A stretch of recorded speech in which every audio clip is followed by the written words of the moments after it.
मित्रांनो, आपण नेहमी पुण्याच्या स्ट्रीट फूड बद्दल बोलतो, पण आज मी तुम्हाला दाखवतो की पुण्याचं स्ट्रीट फूड तर ठीकच आहे, बँकॉकचं स्ट्रीट फूड किती पवित्र, चविष्ट, गलिच्छ. नाही गलिच्छ नाहीये, साजूक तुपातलं बँकॉकचं स्ट्रीट फूड या तुम्हाला दाखवतो. लगेच या, माझ्या मागे या. आपल्याला एक मस्त एक ठेला सापडलेला आहे, या इकडे लवकर या. आपल्याकडे काय काय आहे बरं? फ्रॉग म्हणजे बेडूक, त्यानंतर आपल्याकडे आहे मोठं झुरळ, छोटं झुरळ, चमचमीत आळी, आपल्याकडे आहे मस्त साजूक तुपातलं विंचू आणि भाजलेला साप.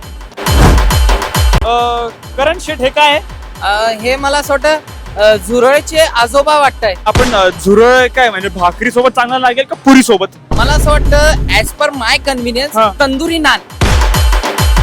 मित्रांनो, जेवण झाल्यावर पुणेकरांना डेझर्ट लागतं म्हणजे लागतं, आणि विंचू पेक्षा भारी डेझर्ट मी तर नाही खाल्लं.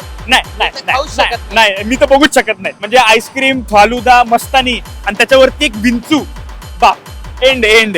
चुलीवरचा साप. बापरे, बापरे. म्हणजे यांच्याकडे चुलीवर तर साप पण मिळतोय. वा, ते चांगलं झालं. चावला